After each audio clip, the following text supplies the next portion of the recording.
A championship contender, a generational superstar, and a season somehow defined by controversy. Caitlin Clark entered 2026, expected to lead Indiana back to the top. Instead, cameras caught heated exchanges. With coaches, a shocking bench moment in Portland, and decisions that left fans questioning what was happening. Behind the scenes, multiple incidents involving Clark and the coaching staff kept surfacing, one after another, until tough coaching started looking like something else. Then came the rest day controversy, the communication breakdowns, and a national commentator questioning whether Clark could trust anyone left inside the organization.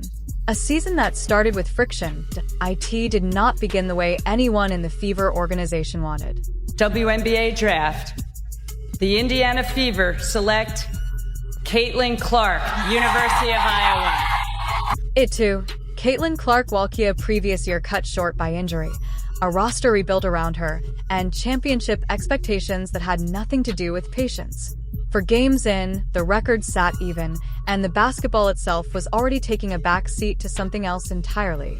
A defensive sequence gone wrong, a heated word exchanged on the bench, a camera angle that caught just enough to set off 1,000 conversations online. The first real spark came early, when Clark found herself in an animated exchange with assistant coach Brianne January, a coach with a defensive pedigree. Most players would kill for a 7-time all-defensive honoree whose credentials were beyond question.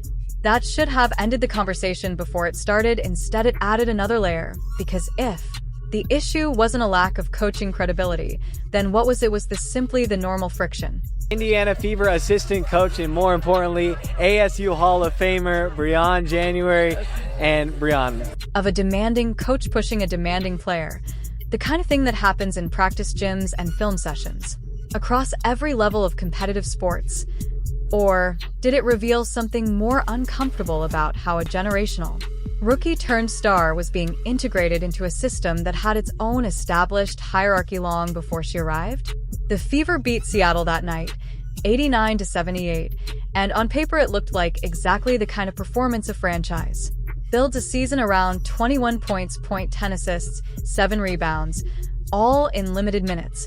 But the headline wasn't the box score. It was a courtside clip of Clark in a heated moment with a Fever assistant, getting up afterward and relocating to another spot on the bench entirely. Defense had been a problem that night, putrid by some accounts, and the disagreement seemed to trace back to exactly that. Still, optics matter in this league more than almost any other, and the optics here were impossible to ignore. A superstar, visibly upset, voluntarily putting distance.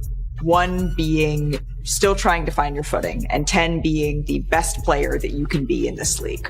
Why does a moment like that travel so fast? Because it confirms exactly what a certain segment of the fan base has suspected since the day Clark arrived, that she is operating under a different kind of scrutiny, a different standard than almost anyone else on the roster. Every gesture gets a freeze frame, every grimace gets a caption.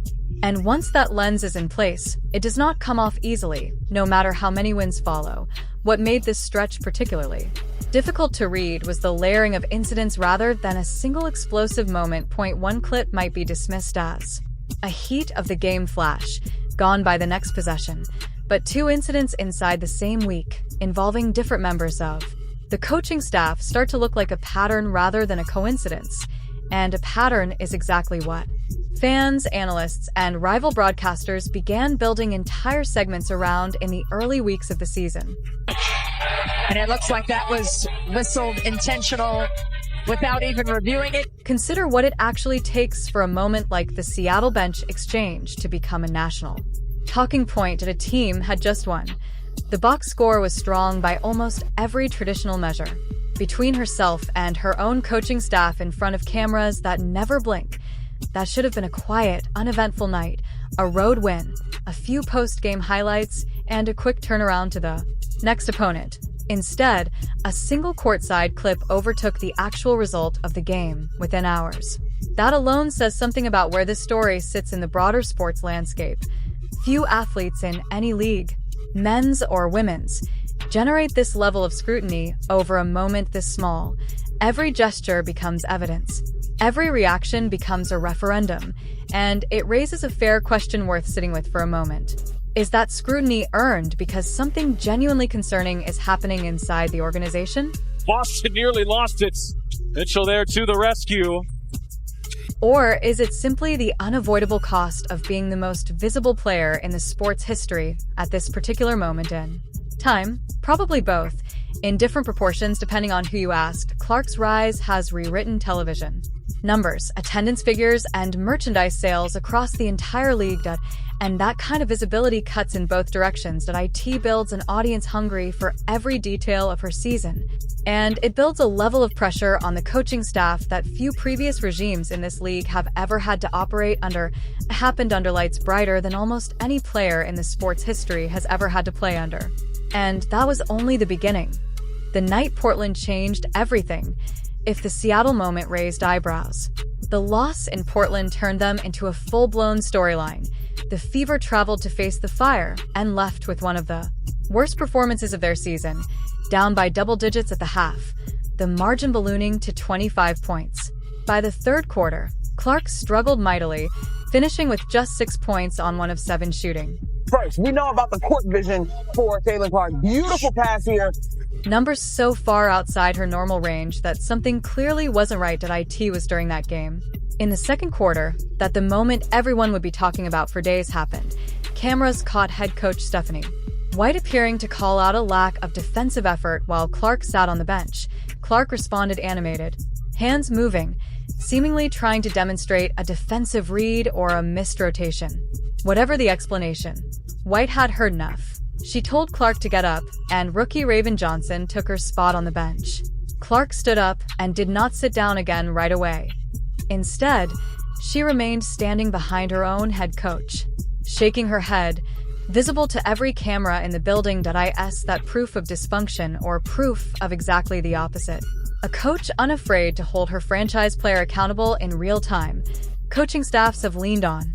Season 41% shooting, 33% from three-point range, leading the league in assists the last 5 games, Shannon. That argument for decades.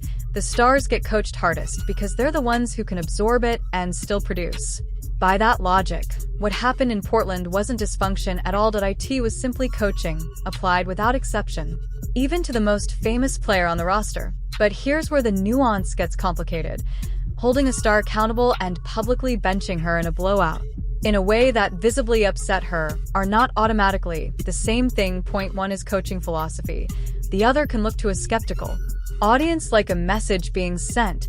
Television analysts picked up on exactly this distinction during a halftime broadcast, with 2 respected voices taking noticeably different positions. Point one leaned toward defending the decision as standard accountability. The other seemed far more sympathetic to Clark, questioning whether the moment had been handled with the care a franchise cornerstone deserves. That split matters. When 2 analysts with decades of credibility watch the same 22 seconds of footage and reach opposite conclusions, it tells you the moment was genuinely 38-second stretch where she drained deep 3 after deep 3 after deep 3. Ambiguous. Whatever frustration showed up on that bench in Seattle, it didn't happen in a vacuum, not a clean case of villain or victim, but something dependent entirely on which assumptions a viewer walked in with ambiguity.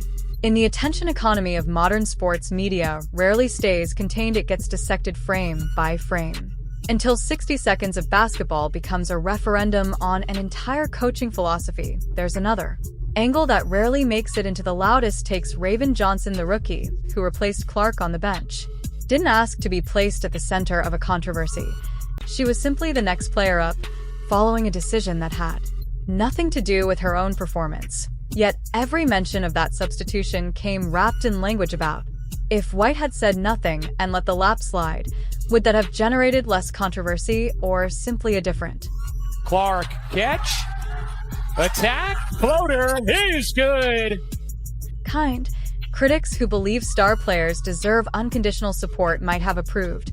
Critics who believe accountability should apply universally would have found an entirely new reason for concern. There may not have been a version of that sequence that avoided controversy altogether, which says less about Stephanie White's coaching philosophy and more about the impossible scrutiny now surrounding nearly every decision involving Indiana's franchise player. The rest controversy that made everything worse just when the bench exchange conversation seemed ready to fade. What it meant for Clark, rarely about what it meant for a rookie suddenly thrust into a scrutinized moment of her own.